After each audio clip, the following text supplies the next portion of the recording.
Hey, I'm going to make you a quick teaching video on Everlasting God, now that I finally found it in my book, because I always look under Strength, under S. And it's actually called Everlasting God.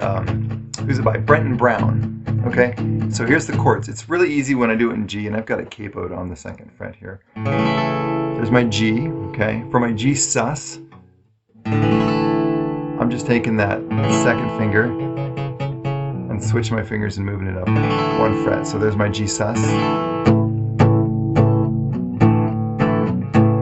Like that.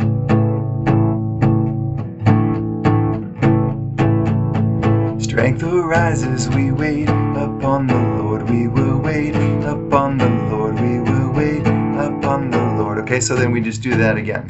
That's the whole verse. So here's the pre-chorus.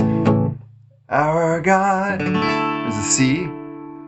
You, I'm going back to the G, reign for to D, ever. Now in the music, it has a G over B. So here's my G. If you want to do a G over B, you can just mute your E string here. So just lift your finger up a little bit. So here's my E, or here's my G. Okay, here's my G over B. Just skip this string. It's going to sound like that if you hit it. Okay, so you hear that B as the root on a G chord still. Here's your G chord still. And there's your B as the root. So here's the G. And I mute the low E. I'm just lifting this finger a tiny bit right there. So it's, hear the difference? That G over B brings that B out, lets that B kind of resonate as your lowest note, and your brain's going to hear that as the key center. So we call that G over B. The bass player would be playing that B. So in the music, it'll be G over B and then C. So it's like, our God, like that. Our God, you reign forever.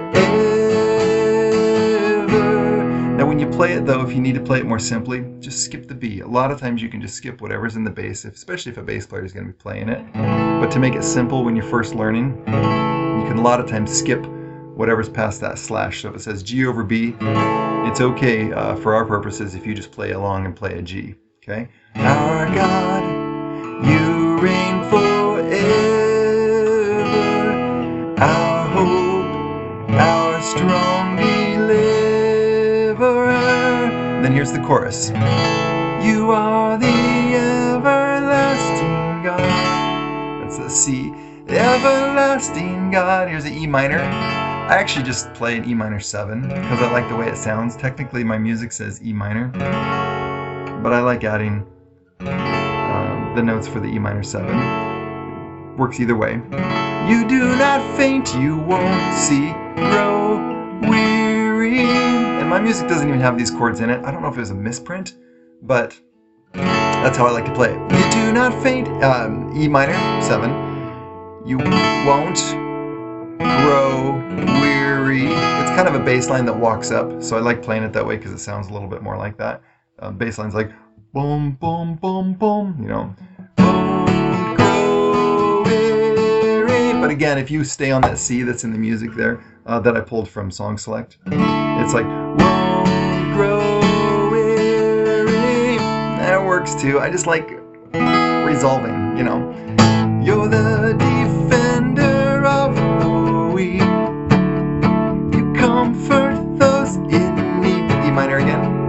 You lift us up on wings like eagles. And then we're back to the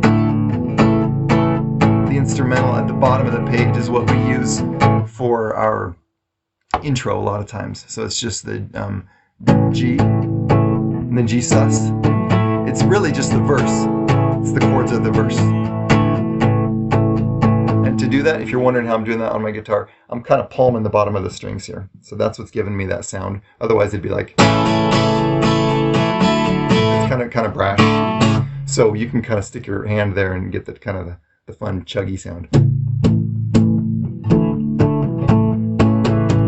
So that's the whole song. So practice that. Everlasting God. Give it a whirl. I hope it works great for you.